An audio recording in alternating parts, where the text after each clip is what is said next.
Haleluya. Shalom, selamat pagi.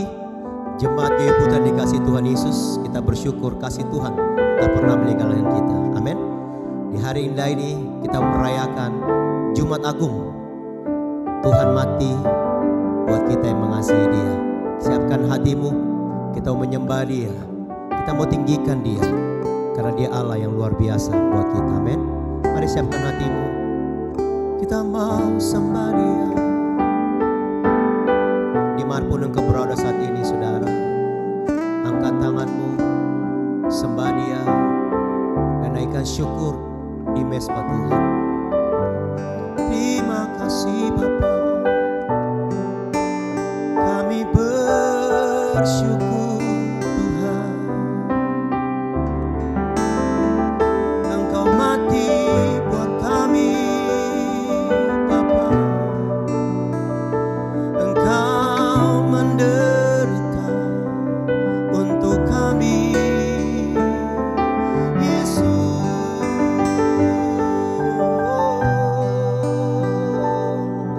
Kami bersyukur Engkau baik Bapa.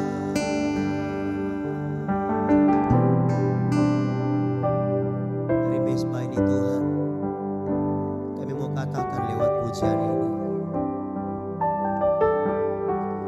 telah kulihat bukti kasih-Mu, Kau menderita gantikanku. Dengan darah-Mu Kau selamatkanku. Kini ku hidup menyenangkan-Mu. Telah kulihat bukti kasih-Mu, Kau menderita gantikanku.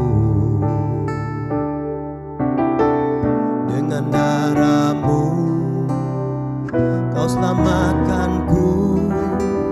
Kini ku hidup menyenangkan-Mu. Terlalu besar kasih-Mu Bapa, pengorbanan yang Kau berikan bagiku. Terlalu mahal darah-Mu Yesus, tercurah untuk menebus hidupku. Mari katakan dengan sungguh, telah kulihat bukti kasih-Mu, Kau menderita gantikanku. Dengan darah-Mu Kau selamatkanku. Kini ku hidup menyenangkan-Mu. Terlalu besar kasih-Mu Bapa, pengorbanan yang Kau berikan bagiku. Terlalu mahal darah-Mu Yesus, tercurah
Dia hadir di sampingmu dan memberikan engkau kekuatan.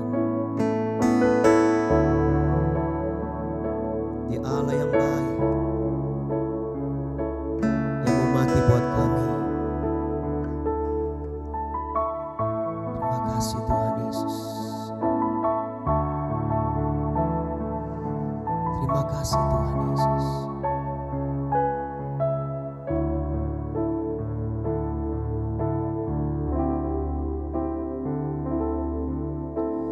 Ya Yesus, telah mati bagiku. Ya Tuhan, selamatkan jiwaku. Bagi Dia pujianku tak dapat ku balas kasih-Nya. Dia angkatku jadi anaknya, beri damai di dalam hidupku. Bagi Dia sembahku, hanya Dia segalanya bagiku. Bagi Dia segala pujian, hormat serta syukur kekal selamanya. Bagi Dia segala pujian, hormat serta syukur selama-lamanya. Mari lebih lagi naikkan pujian Bapak Ibu. Katakan, Dia Yesus telah mati bagiku. Dia Tuhan, selamatkan jiwaku. Bagi Dia pujianku tak dapat ku balas kasih-Nya. Dia angkatku jadi anaknya, beri damai di dalam hidupku. Bagi Dia sembahku, hanya Dia segalanya bagiku. Mari angkat tangan.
Mari Bapak Ibu yang dikasihi Tuhan Yesus, dimanapun engkau berada, mari angkat tanganmu tinggi-tinggi di hadapan Tuhan. Oleh kuasa darah-Mu, Kau telah tebus dosaku. Kekudusan-Mu melingkupiku, kasih-Mu mengalir memulihkan hidupku. Sungguh besar anugerah-Mu, Kau selamatkan hidupku. Ku menjadi ciptaan yang baru oleh kuasa darah-Mu. Oleh kuasa darah-Mu, Kau telah tebus dosaku. Kekudusan-Mu melingkupiku,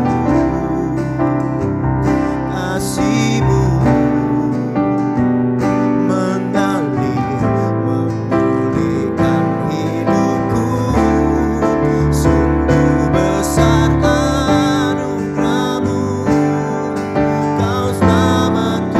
anugerah-Mu, Kau selamatkan hidupku. Ku menjadi ciptaan yang baru oleh kuasa darah-Mu. Mari sekali lagi angkat tangan di hadapan Tuhan dan siapkan hatimu, kita akan mendengarkan sabda firman Tuhan. Angkat tinggi-tinggi tanganmu di hadapan Tuhan. Bapak Ibu dikasihi Tuhan, oleh karena darah Tuhan kita dibebaskan, kita dipulihkan, dan kita dikuatkan. Terima kasih Tuhan Yesus Kristus. Terima kasih Tuhan Yesus. Dan kami mau katakan Tuhan, oleh kuasa darah-Mu, Kau telah tebus dosaku. Kekudusan-Mu melingkupiku, kasih-Mu mengalir memulihkan hidupku. Sungguh besar anugerah-Mu, Kau selamatkan hidupku. Ku menjadi ciptaan yang baru oleh kuasa darah-Mu. Ku menjadi ciptaan yang baru oleh kuasa darah-Mu. Ku menjadi ciptaan yang baru oleh kuasa darah-Mu.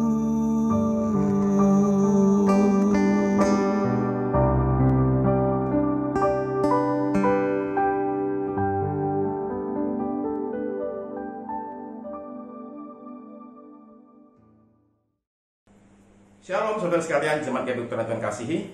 Pagi ini kita berjumpa kembali dalam ibadah online ini. Mari kita berdoa untuk firman Tuhan.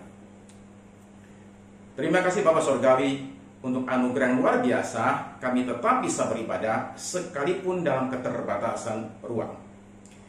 Kami hari ini meminta Roh Kudus boleh bekerja di tengah-tengah kami, di rumah kami masing-masing, di setiap rumah, di setiap hati, saat firman Tuhan disampaikan, sehingga kami pada pagi ini dikuatkan, diteguhkan, dihibur, dan dituntun oleh firman-Mu.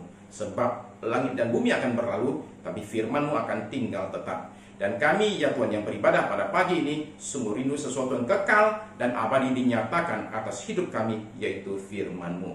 Roh Kudus, mari pimpin kami, tuntun kami dan jamah kami semua di rumah masing-masing, karena Engkau tidak terbatas, tidak dibatasi oleh jarak sekalipun. Pakailah hamba-Mu pada pagi ini menyampaikan isi hati Tuhan kepada kami semua, dan siap kami diberikan tanah hati yang subur. Firman-Mu ya Tuhan ketika ditaburkan tidaklah kembali sia-sia, melainkan dia bertumbuh dan berbuah dalam hidup kami. Dan kami ya Tuhan siap tidak hanya semata-mata mendengar firman saja, tapi mendengar dan melakukan apa yang kami dengar. Dalam nama di atas segala nama, dalam nama Tuhan Yesus Kristus, kami sudah berdoa, bahkan sudah menerima semua jawaban doa kami ini. Amin, amin, haleluya. Jemaat yang terkasih, saudara-saudara, saya anjurkan untuk saat ini untuk tinggalkan segala sesuatu yang masih dikerjakan. Yuk kita konsentrasi untuk firman Tuhan. Tolong Alkitab masing-masing ya, Alkitabnya siap semua, untuk kita boleh bersama-sama membaca firman Tuhan. Saudara terkasih, ini hari yang istimewa dalam kekristenan, Jumat Agung, di mana kita memperingati satu peristiwa yang mengubahkan jalannya sejarah umat manusia, kematian Yesus Kristus di kayu salib. Apa artinya bagi orang zaman dulu itu ketika dikatakan si A itu dihukum mati di kayu salib? Saudara sekalian, kematian di kayu salib adalah suatu bentuk hukuman mati yang hanya diperuntukkan untuk orang-orang non-Romawi. Jadi mereka yang warga negara Romawi tidak boleh dihukum di kayu salib, ya, kecuali untuk kasus-kasus yang sangat amat berat saja. Nah, jadi ini hukuman mati yang dikhususkan untuk para pemberontak, ya, untuk para budak. Sebab orang yang disalib adalah seorang penjahat yang harus disingkirkan dari muka bumi ini. Nah, untuk itu mereka itu mesti dihukum mati dengan cara yang paling menyakitkan dan paling memalukan. Mereka itu disiksa dan kemudian digantung, dipaku di kayu dalam keadaan telanjang dan dilihat orang banyak. Ya, saudara sekarang perhatikan bahwa Yesus Kristus, juru selamat dunia, itu datang ke dunia untuk menyelamatkan umat manusia, tapi dia kemudian berakhir mati di kayu salib. Mari kita buka Alkitab dalam 1 Timotius pasal 1 ayat yang ke-15. Di 1 Timotius pasal 1 ayat 15, Paulus menulis demikian. Perkataan ini benar dan patut diterima sepenuhnya. Kristus Yesus datang ke dunia untuk menyelamatkan orang berdosa, dan di antara mereka akulah yang paling berdosa. Kristus Yesus datang ke dunia untuk menyelamatkan orang berdosa, dan Paulus mengatakan di antara mereka akulah orang paling berdosa. Jadi kalau yang paling berdosa saja bisa diselamatkan, mestinya yang lebih ringan lagi mestinya bisa. Kira-kira begitulah yang berkata saudara sekalian. Nah, saudara terkasih, jadi Yesus Kristus itu adalah juru selamat dunia. Nah, sekarang saudara-saudara ketika mendengar kata juru selamat dunia, juru selamat, apa yang muncul dalam gambaran pikiran saudara? Dalam cerita-cerita saudara sekalian, juru selamat, penyelamat itu selalu adalah seorang yang gagah, seorang raja, seorang pangeran, atau seorang panglima yang datang dengan segala kemuliaan dan mengalahkan musuh. Itu namanya juru selamat atau penyelamat. Saya kasih contoh di dunia militer, saudara sekalian. Dalam Perang Dunia Kedua, penyelamat itu salah satunya itu bernama George Patton, ya, yang adalah komandan pasukan tank Amerika Serikat di Eropa. Sebelum dia datang, tentara sekutu kalah mulu. Begitu dia datang, dia mengubahkan situasi sehingga yang semula kalah kemudian mulai menang. Itu namanya penyelamat, saudara sekalian. Dalam dunia bisnis, contohnya adalah ada satu tokoh legendaris di Amerika Serikat bernama Lee Iacocca. Lee Iacocca ini diundang ke perusahaan mobil, yaitu mobil Ford, dan kemudian perusahaan yang sudah mau bangkrut itu oleh dia diubahkan lagi sehingga bisa menjadi untung lagi. Nah, itu namanya penyelamat, berhasil. Dalam dunia olahraga, contohnya adalah Jurgen Klopp, itu pelatih di klub bola Liverpool di Inggris.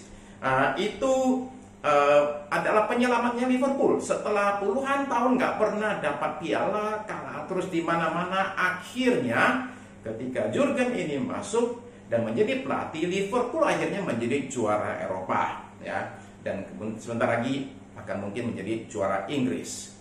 Nah, jadi itu gambaran orang tentang namanya juru selamat atau penyelamat, yaitu satu pribadi yang penuh kuasa, selalu berhasil dan selalu menang. Tetapi juru selamat dunia, yaitu Yesus Kristus ini, ternyata bertolak belakang dengan apa yang orang harapkan dan gambarkan.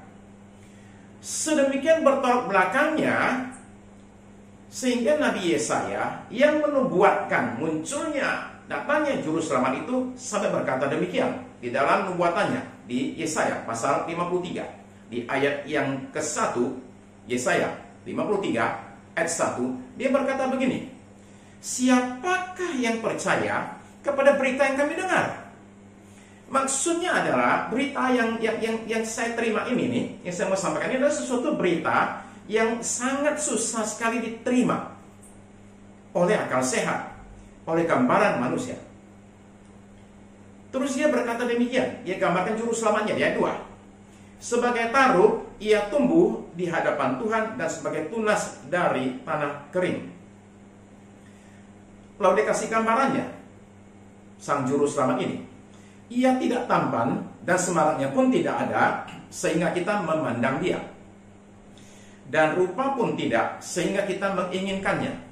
Saya coba kasih gambaran melalui terjemahan BIMK, Bahasa Indonesia Masa Kini. Ayat 2 itu berkata demikian. Tidak ada yang indah padanya untuk kita pandang. Tak ada yang menarik untuk kita inginkan. Dalam diri juru selamat ini, saudara sekalian, dia tidak ganteng, tidak tampan, dan tidak ada sesuatu yang menarik dalam dirinya membuat kita itu kepingin sama dia. Ayat 3. Ia dihina dan dihindari orang, seorang yang penuh kesengsaraan dan yang biasa menderita kesakitan. Ia sangat dihina sehingga orang menutup mukanya terhadap dia, dan bagi kita pun dia tidak masuk hitungan. Cerita ini terlalu aneh untuk dipercaya.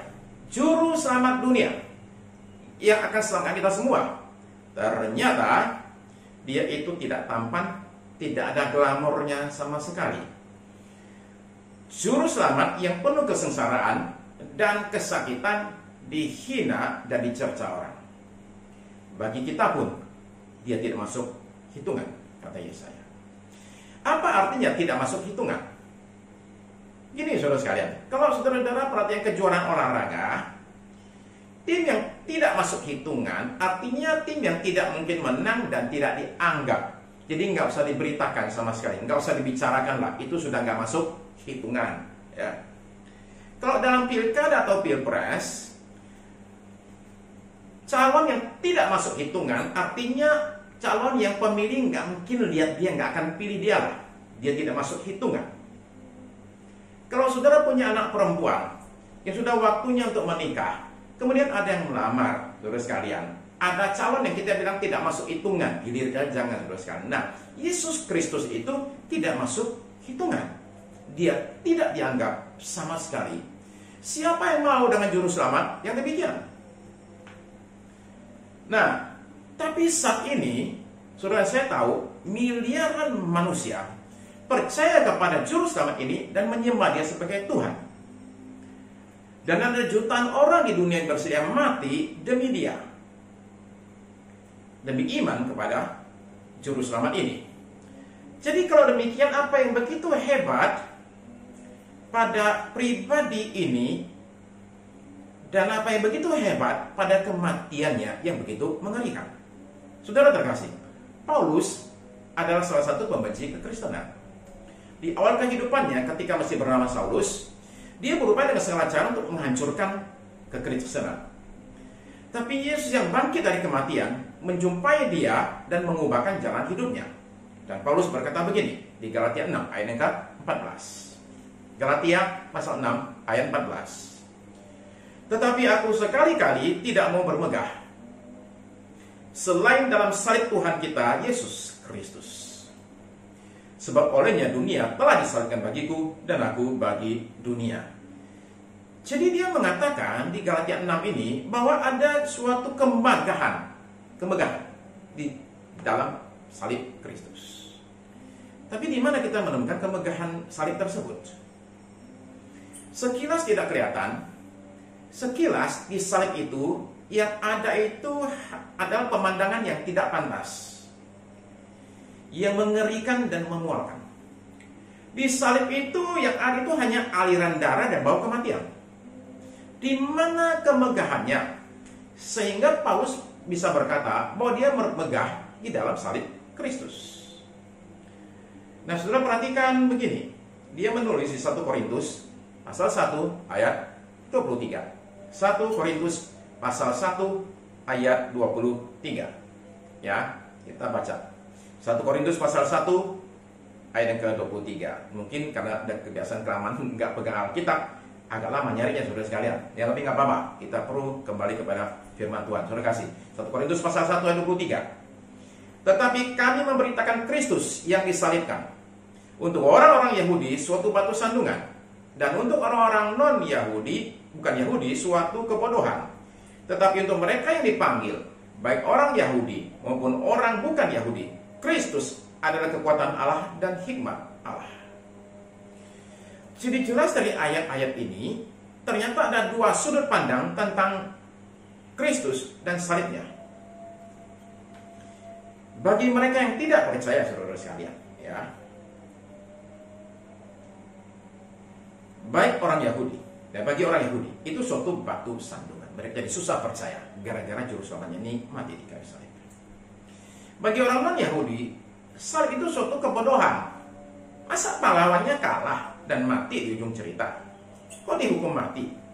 Sampai sekarang pun saudara bisa lihat di internet, masih ada orang-orang yang mencerca salib Kristus. Masih ada.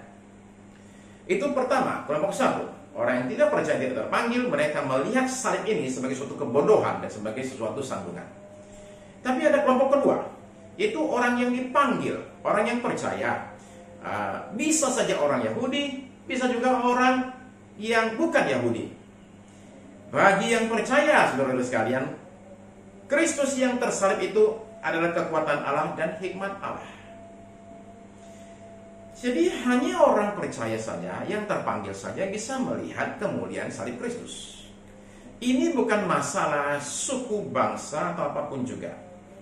Hanya kepada orang yang terpanggil, yang meresponi panggilan tersebutlah, maka kita bisa melihat kemuliaan salib Kristus. Dari salib, Rasul Paulus melihat cahaya pengharapan bagi dunia.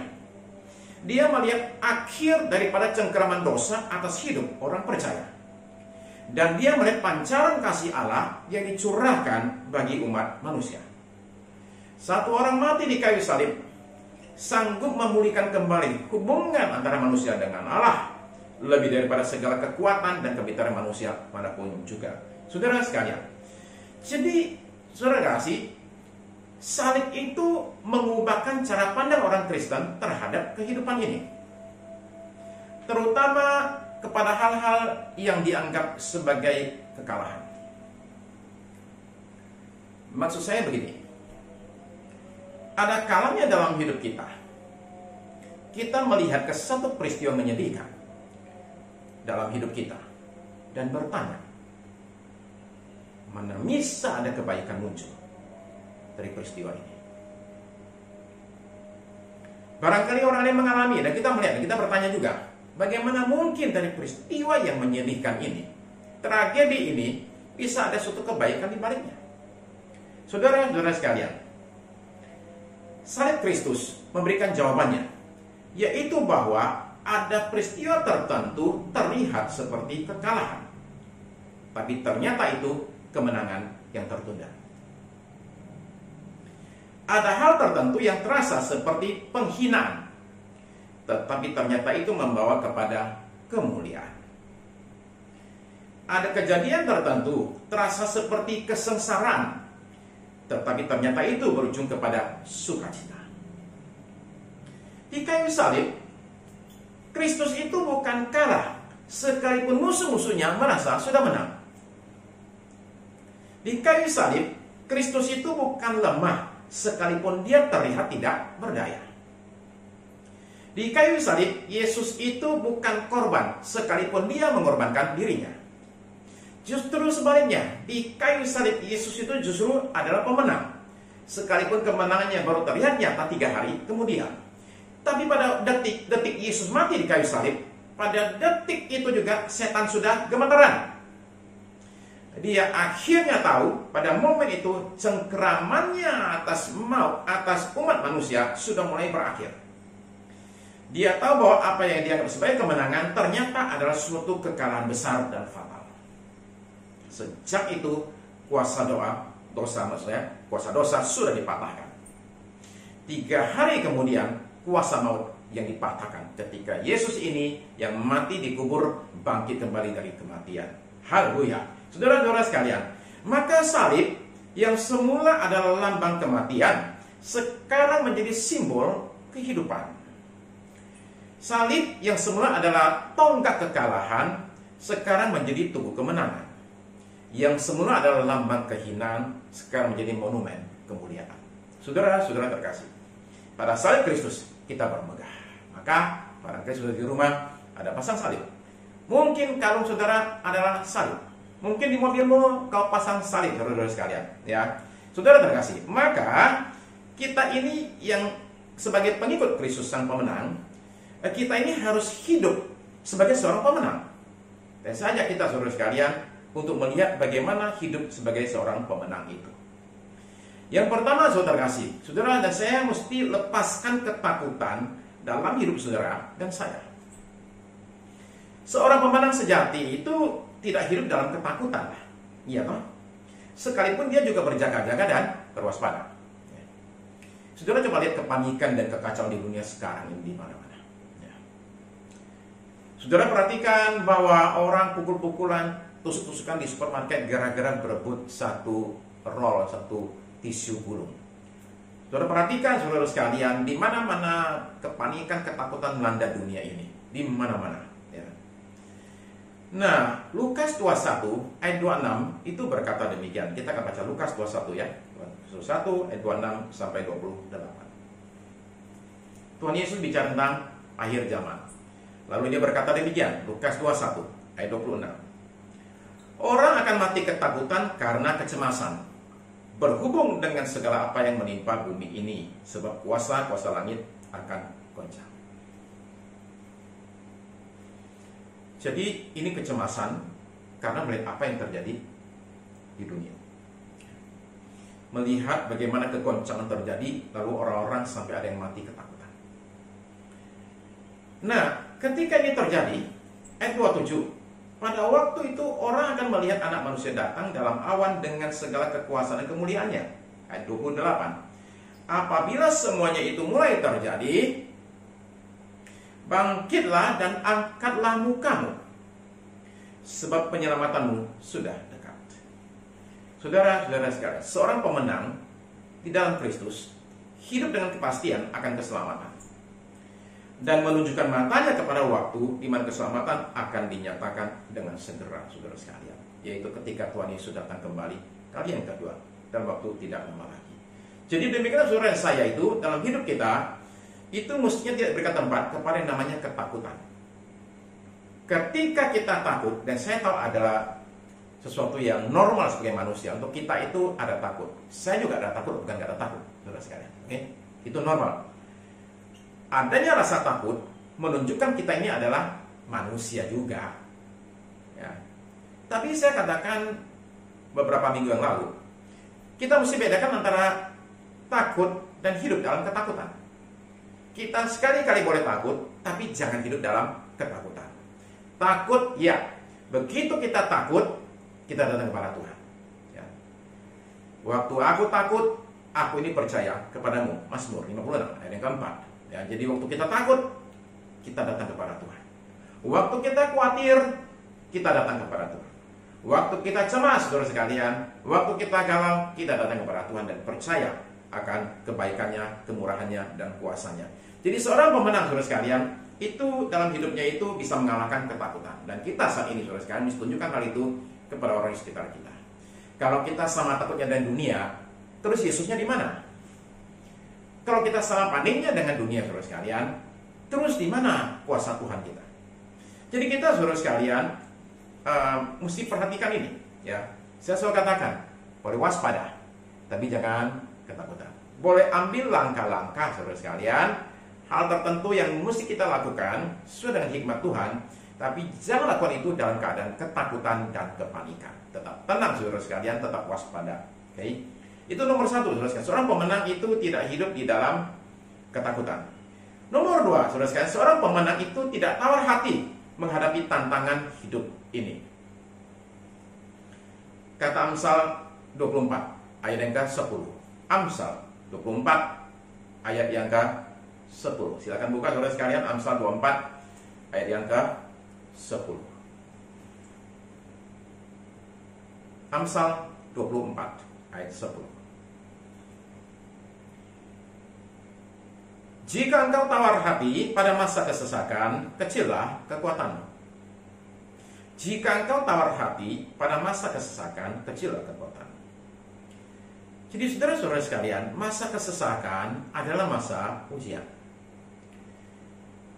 Di situ itu kekuatan kita itu kelihatan. Kamu ini sebenarnya kuat atau enggak? Pengakuan kita itu diuji pada waktu kesesakan. Pada waktu semua itu nyaman, serba enak, kita bilang kita cinta Yesus. Pada waktu kesesakan datang, itu ujian yang benar nggak kita cinta Yesus dan kita percaya kepada Dia, saudara sekalian. Dan saudara-saudara kan tahu, sekarang ini adalah masa kesesakan, ya, melanda dunia ini. Sekaranglah, saudara sekalian, kekuatan kita diuji sebagai orang-orang yang menyembah Tuhan, yang adalah seorang pemenang sejati. Kita ada tidak menunjukkan itu dalam hidup kita, saudara sekalian. Ya. Masa kesesakan adalah masa pembuka. Yang maksud saya begini, sifat dan karakter orang itu dibuka dalam masa kesesakan. Ya. Jadi karena itu, saudara sekalian, begini, seorang itu jangan menunggu muncul krisis baru dia bersiap. Ya udah telat dong. Krisis itu cuma menunjukkan kita ini sebenarnya kuat atau tidak, siap atau tidak. Jadi saya kumpulkan kekuatan saya sebelum krisis. Maka seorang itu mesti hidup, saudara sekalian, dengan juga memperhatikan masa depan, mendengarkan suara roh, saudara sekalian, tentang apa yang terjadi di dunia ini. Jadi saudara terkasih, kita perhatikan, ikut Yesus itu ada unsur salibnya, ada lembah kelamnya, ada juga aniayanya. Banyak orang mau ikut Yesus karena mencari perlindungan dan mencari pertolongan. Dan kita semua yang mencari itu mendapatkannya dalam Tuhan Yesus. Karena Dia adalah gembala agung kita, saudara sekalian. Dia pasti akan lindungi kita, akan tolong kita. Ya. Jadi jelas, itu semua akan kita dapat. Tapi tolong ingat juga, Tuhan itu tidak pernah berjanji hidup kita akan nyaman terus, aman terus, lurus terus. Tidak ada. Ketakutan bisa muncul dalam hidup orang percaya. Ancaman bisa terjadi, tekanan akan muncul. Kalau saudara mencari kenyamanan dan berkat semata saja, saudara mungkin salah tempat kalau datang kepada Yesus. Kenapa? Memang Dia berjanji akan menyertai kita, tapi Dia tidak pernah berjanji akan membuat hidup kita selalu enak dan nyaman selama di dunia ini. Bahkan Dia menjanjikan satu hal. Di Yohanes pasal 16 ayat yang ke-33. Injil Yohanes pasal 16 ayat 33. Yesus berkata demikian. Dalam dunia kamu menderita penganiayaan, tetapi kuatkanlah hatimu, aku telah mengalahkan dunia. Saudara sekalian, Dia berkata dalam dunia kita pasti menderita yang namanya aniaya. Tapi Dia bilang kuatkanlah hatimu, aku telah mengalahkan dunia. Dia nggak bilang jangan takut karena aku akan mengenyahkan semua aniaya. Dia nggak bilang, Dia cuma bilang kuatkan hatimu. Artinya penganiayaan ini akan terus ada. Nah, kitanya yang harus kuat. Kenapa kita kuat? Karena kita tahu bahwa ini nggak terus-menerus berlangsung selamanya. Kenapa? Karena Yesus telah mengalahkan dunia. Nah, jadi ketika kesesakan terjadi atas hidup kita, maka itu bukan karena Tuhan mengingkari janjinya. Saudara mesti kuat. Seperti Tuhan yang kita sembah itu kuat dan maju ke kayu salib. Dia bukan orang naif yang nggak tahu apa yang terjadi kalau orang disalib. Enggak. Dia sudah tahu persis apa yang terjadi kalau orang disalib. Itu sebabnya ketika malam sebelum dia ditangkap di Taman Getsemani, ketika dia sedang berdoa, dia dalam ketakutan yang sangat besar sekali. Karena dia tahu persis apa yang akan terjadi besok ketika saya ini disalib. Jadi dia maju, saudara sekalian, ke kayu salib dan mengalahkan semua ketakutannya. Dia bisa menghindar dan dia bisa lari. Tapi dia memutuskan untuk maju ke salib. Dan karena Yesus maju ke kayu salib, keselamatan buat kita semua akhirnya tersedia. Jadi saudara sekalian, mari kita menjadi orang kuat dalam Tuhan.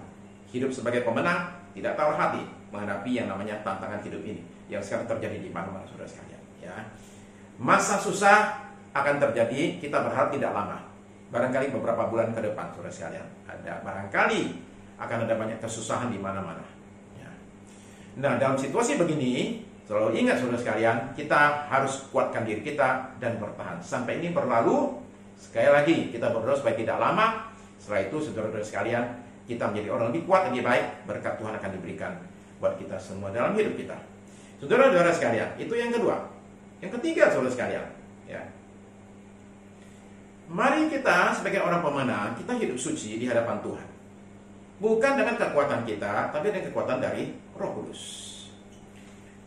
Hari-hari ini kan kita semua ini punya banyak waktu, saudara sekalian. Ya.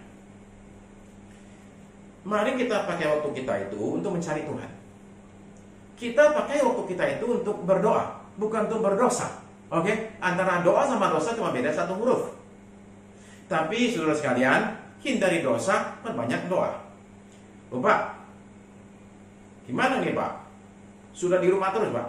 Gimana mau berdosa lagi? Oh ya oke, saudara sekalian, oke. Kalau begitu berdosa mesti di rumah ya. Oke, nggak apa-apa. Puji Tuhan. Kalau demikian di rumah nggak bisa berdosa lagi. Puji Tuhan. Tapi saudara sekalian begini, berdosa itu kan nggak harus perlu keluar rumah dulu, iya kan? Kecuali kalau berdosa itu contoh lah, berenang di laut itu dosa contoh. Kalau gitu tuh memang mesti keluar rumah dulu untuk berdosa. Tapi saudara terkasih, seorang bisa di rumah dan berdosa. Dia bisa berdosa, saudara sekalian, dengan tangannya. Ya. Sebagai berita palsu itu loh, hoax itu loh, ya kan jaringnya bekerja itu. Kemudian sang. Orang bisa berdosa, saudara sekalian, dengan pikirannya, dengan matanya, dengan kupingnya. Ya. Nggak harus keluar rumah dulu, saudara sekalian. Selama masa karantina, lockdown di berbagai negara, jumlah kasus KDRT, kekerasan dalam rumah tangga, suami istri pukul-pukulan, itu meningkat antara 30 sampai 50% di berbagai negara, dari di Tiongkok, di Australia, di Inggris, di Spanyol, di mana-mana. Barangkali karena orang itu karena di rumah terus, dulu masih sempat keluar kerja nggak ketemu 8 jam, 10 jam gitu. Sekarang 24 jam ketemu terus. Dan karena nggak terbiasa itu, maka terjadilah gesekan. Kelemahan yang selama ini nggak kelihatan, jadi muncul semua. Sifat jelek kita sudah lupa, sekarang kita lihat lagi. Hal-hal yang dulu di masa lalu, sekarang muncul lagi. Luka-luka dulu muncul lagi. Jengkelnya muncul, keselnya muncul. Kalau kita nggak hati-hati, saudara sekalian, maka justru dikurung dalam satu rumah, bukan membawa kedamaian, malah membawa banyak pertengkaran. Akhirnya saudara sekalian, barangkali karena tekanan demikian ini, maka akhirnya orang-orang stres ini akhirnya jatuh ke dalam godaan berdosa. Ya. Karena kurang kerjaan, saudara sekalian, akhirnya gosip melulu, ya toh, sebarin, forward melulu, ya, perkara-perkara yang sebenarnya nggak bagus, nggak membangun. Ya.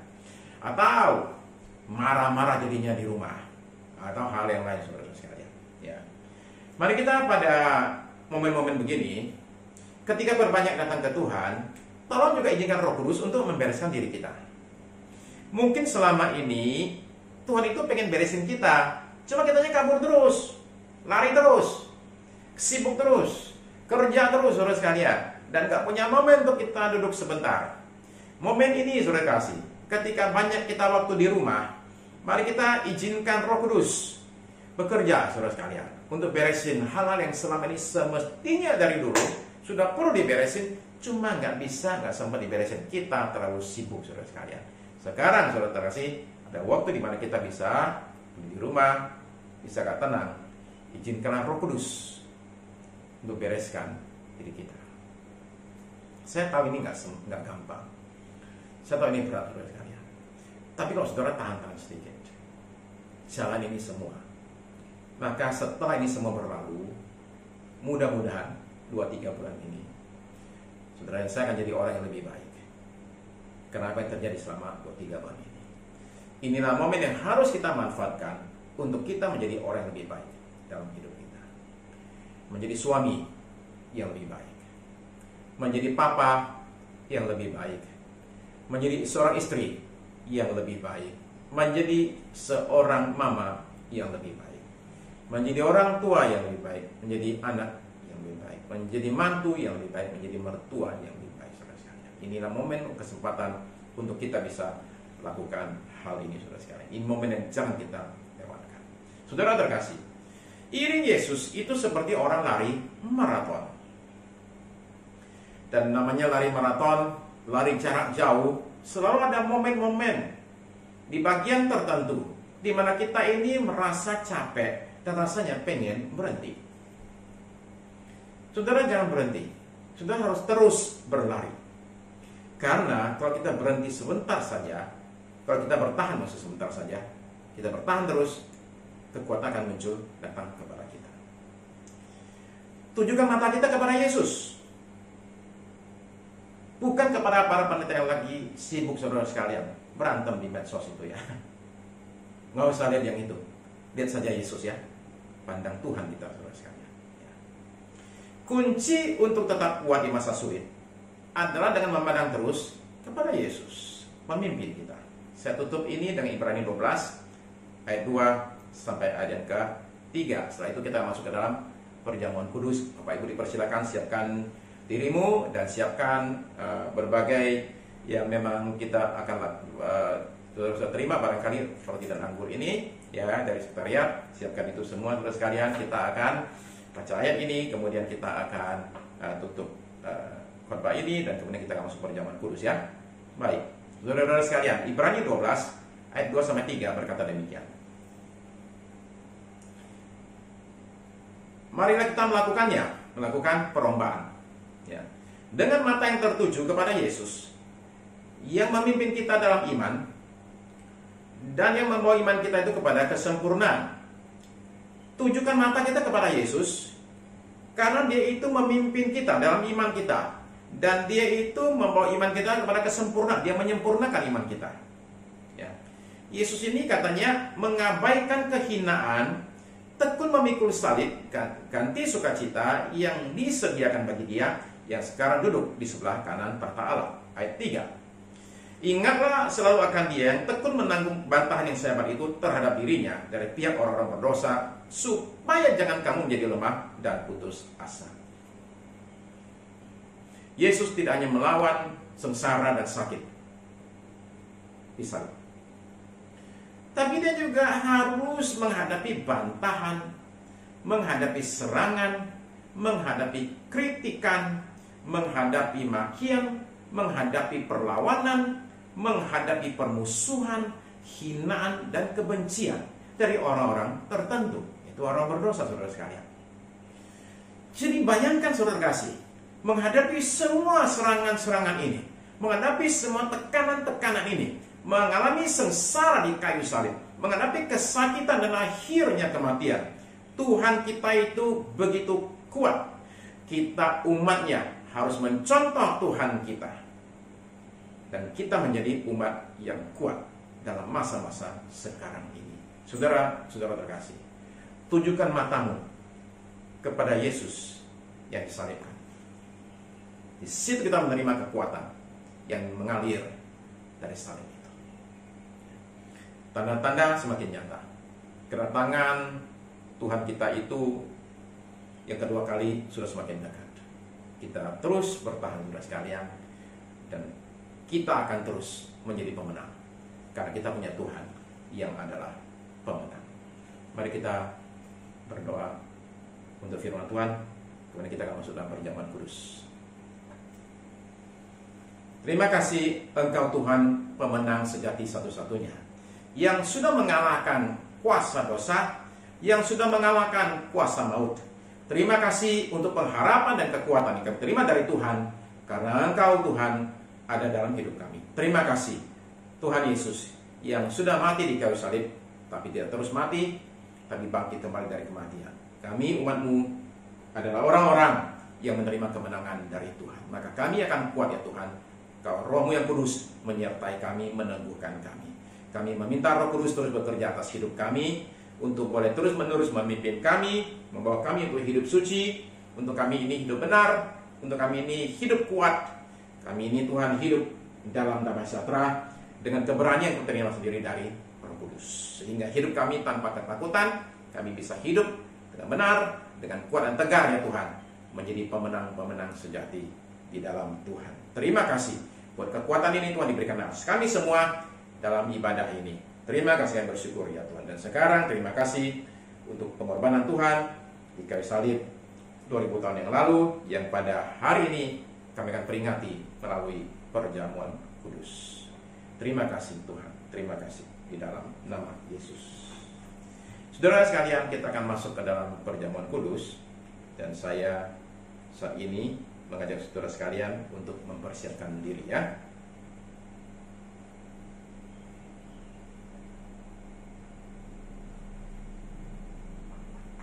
Saudara bisa siapkan roti dan anggur yang saudara sudah dapat ya. Saudara buka dulu ya bagian yang ada rotinya ya. Jadi yang minum di bawah dulu, yang rotinya dulu saudara buka dulu ya.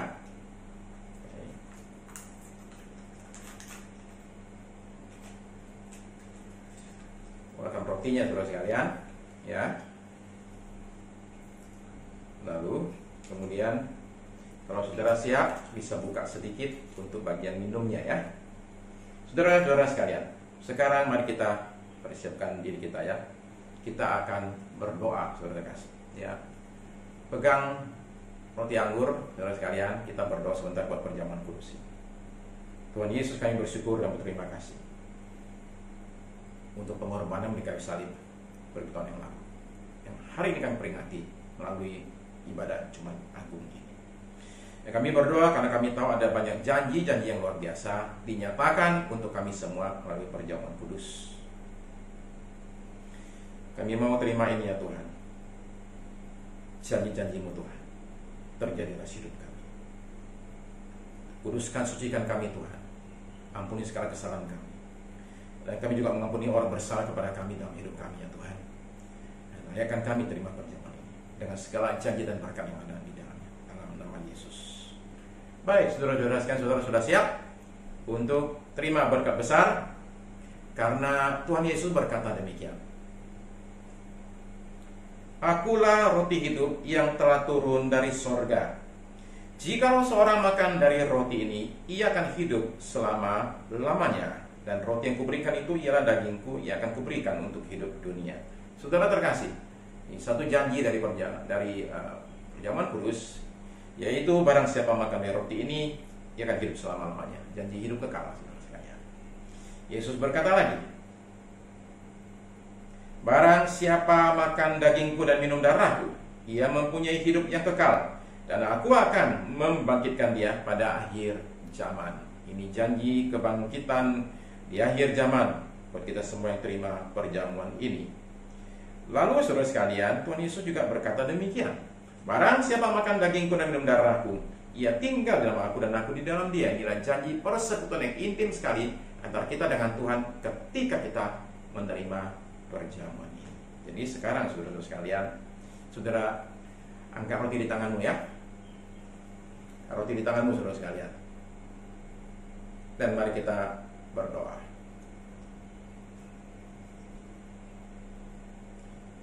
Saudara dengarkan dulu firman Tuhan ini ya. Sebab apa yang telah kuteruskan kepadamu telah kuterima dari Tuhan, yaitu bahwa Tuhan Yesus pada malam waktu ia diserahkan mengambil roti, dan sesudah itu ia mengucap syukur atasnya. Ia memecah-mecahkannya dan berkata, inilah tubuhku yang diserahkan bagi kamu, perbuatlah ini menjadi peringatan akan aku. Terima kasih Tuhan Yesus buat tubuhmu yang dipecah-pecahkan bagi kami, diserahkan bagi kami, yang kami terima dan makan pada pagi ini dengan penuh iman percaya dan ucapan syukur dalam nama Yesus. Mari saudara sekalian kita makan bersama.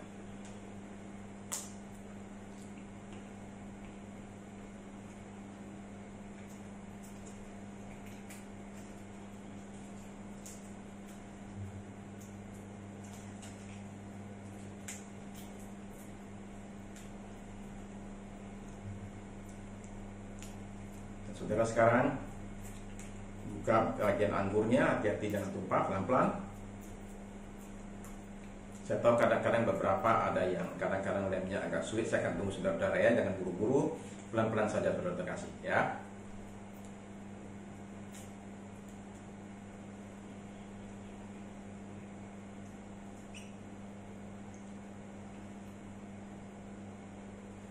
Oke, saya akan tunggu sampai saudara sekalian semua sudah siap ya.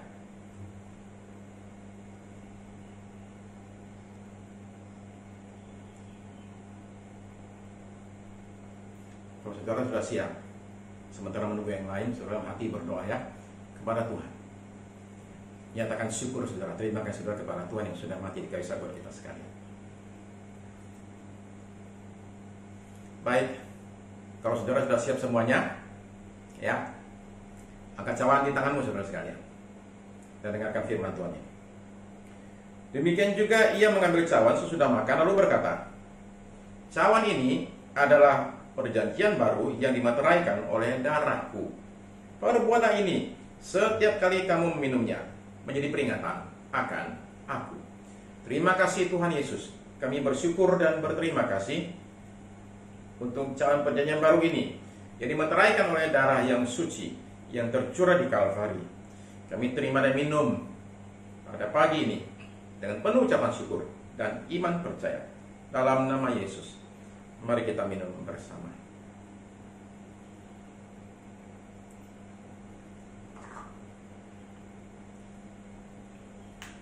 Terima kasih Tuhan Yesus. Terima kasih untuk berkat ini. Kami terima sepenuhnya janji-janji Tuhan dari perjamuan kudus ini. Terima kasih dalam nama Yesus. Amin. Baik saudara sekalian, sebelum kita tutup ibadah kita pada pagi ini, saya ingin sampaikan beberapa hal yang saudara perlu tahu. Kita terus ada doa malam melalui akun Instagram saya @sukirotaryadi. Saudara bisa ikuti itu tiap malam pada jam 8 malam. Beberapa hari yang lalu karena sesuatu hal saya terpaksa mengunci akun Instagram saya. Tapi sekarang sudah saya buka, saudara nggak usah daftar dulu untuk bisa ikut berdoa tiap malam. Anjuran saya, saudara sekarang kita bisa terus-menerus ikut dalam doa malam ini ya, supaya kita terima kekuatan dari Tuhan.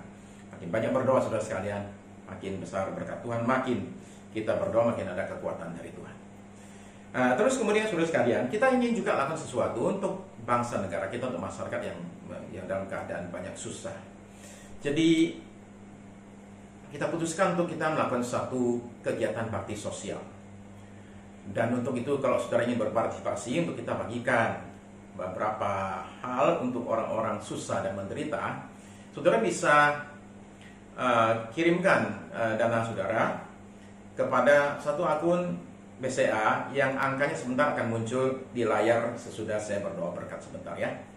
Saudara bisa kirimkan ke sana, di sana beberapa ada 3 nomor rekening yang saudara-saudara bisa pakai untuk berbagai persembahan saudara, dari persembahan umum, operasional, untuk sosial, juga untuk dana untuk pengembangan di Green Lake. Baik saudara kasih, tetaplah berdoa, tetap percaya, dan kita akan ketemu lagi dalam ibadah minggu tanggal 12 April ini, yaitu hari kebangkitan Tuhan kita. Suatu hari yang penting juga dalam iman kita saudara sekalian. Sementara itu saudara kasih, kita akan terus tetap percaya, tetap beriman, tetap kuat ya di dalam Tuhan.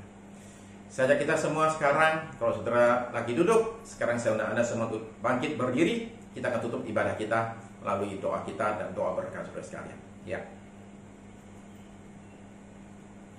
Demikianlah Bapa Surgawi, di akhir daripada ibadah kami pada pagi ini.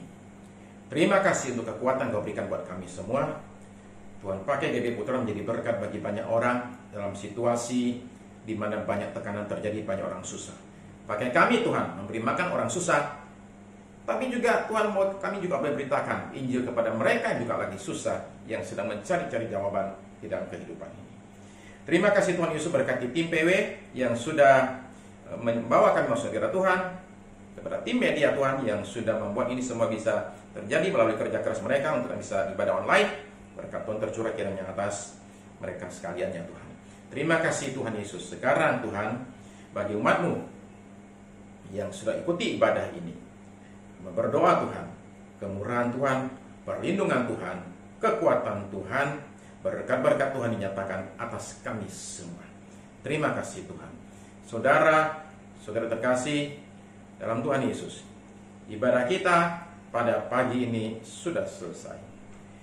Marilah kita sekarang pisah satu dengan yang lain, mengakhiri ibadah ini dengan menerima berkat berlimpah dari Allah Bapa kita di sorga, cinta kasih dari Tuhan kita Yesus Kristus, bimbingan, pertolongan, penyertaan Roh Kudus dari sekarang ini sampai Maranatha, Tuhan kita kembali kali yang kedua. Amin.